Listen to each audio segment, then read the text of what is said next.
Halo, saya Justin Stewart Leonardo. Di video kali ini kita akan bahas contoh soal dinamika rotasi tentang sistem katrol, di mana katrolnya itu bisa berputar. Oh iya, sebelum nonton, buat teman-teman yang belum subscribe channel YouTube saya, kalian bisa subscribe channel YouTube saya, kemudian tekan loncengnya supaya kalian mendapatkan notifikasi setiap kali saya mengupload video-video saya.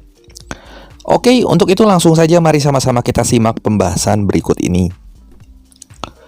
Dua benda masing-masing bermassa 2 kilo dan 4 kilo dihubungkan dengan seutas tali melalui sebuah katrol bermassa 2 kilo dan berjari-jari 10 cm. Benda satu terletak di bidang datar kasar dengan koefisien gesek 0,3. Sedangkan benda duanya ini tergantung pada tali ya. Maka percepatan benda dua adalah titik-titik. Nah, kalian perhatikan teman-teman. Kalau katrolnya punya dimensi, dengan kata lain kalau ia memiliki massa dan jari-jari, artinya katrolnya bisa berputar di sini. Kalau katrolnya bisa berputar, ini akan masuk dalam tinjauan free body diagram. Akibatnya, tegangan tali yang ini dan tegangan tali yang ini itu akan beda nanti nilainya.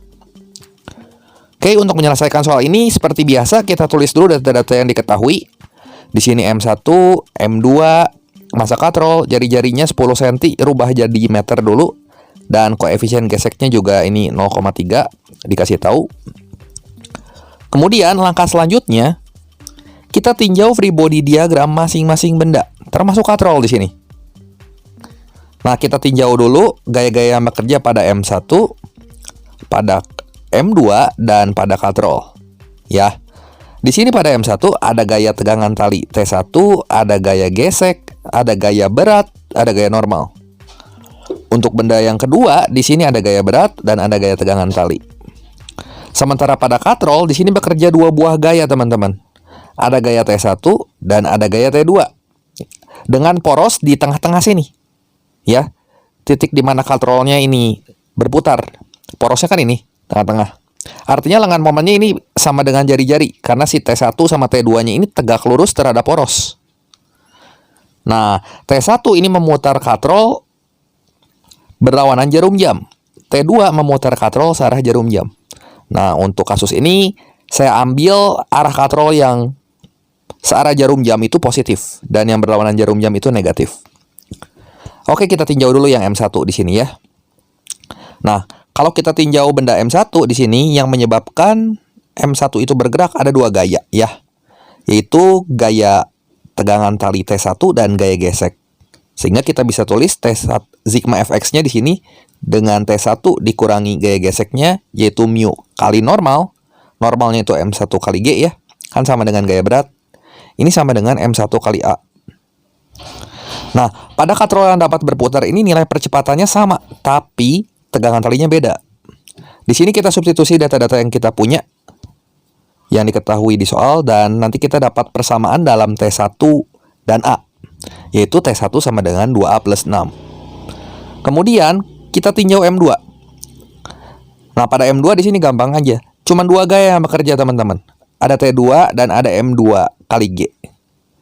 Di sini karena benda M2 bergeraknya searah vertikal, maka kita bisa tulis sigma Fy sama dengan M2 kali A. Variabel A-nya bukan A1 sama A2 karena sama nilai percepatan translasi maupun percepatan rotasinya. Ya. Nah, di sini kita ambil arah gerak ke bawah itu positif, berarti M2 kali G-nya kita kasih tanda plus dan T2-nya kita kasih tanda negatif di sini. Jadi M2 kali G dikurangin T2 sama dengan M2 kali A.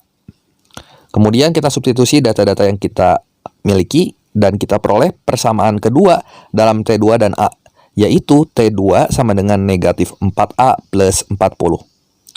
Nah, kita belum bisa cari nih T1 dan T2. Kemudian A-nya juga belum bisa kita cari karena di sini kita butuh satu persamaan lagi. Nah, persamaan itu kita dapatkan dari tinjauan terhadap free body katrol yang bisa bergerak ini. Karena katrol silinder pejal, maka di sini dalam tinjauan terhadap katrol yaitu sigma torsi sama dengan I kali alfa, I-nya bisa kita ganti nanti sama setengah kali massa katrol kali R kuadrat. Nah, di sini kita tulis aja sigma taunya itu gaya-gaya yang bekerja positif T2 kali R dikurangi T1 kali R ini sama dengan setengah kali massa katrol kali R kuadrat kali A per R. Jadi alfanya kita ganti sama A per R, dan I-nya kita ganti sama setengah MK kali R kuadrat. Dimana MK-nya itu massa katrol. Kemudian, di sini kita keluarkan R-nya, dan kita substitusi T2 dan T1-nya dari persamaan yang ini. Sedemikian sehingga nanti kalau kita hitung, kita peroleh 34 sama dengan 7A, dan percepatan translasi sistem ini itu adalah 34/7 meter per second kuadrat. Seperti itu. Oke, mungkin demikian saja pembahasan singkat untuk video kali ini. Semoga video ini bermanfaat dan membantu kalian semua dalam belajar. Silahkan like, share, dan subscribe channel ini jika kalian rasa video ini bermanfaat. Terima kasih untuk perhatiannya. Sampai jumpa di video saya yang berikutnya.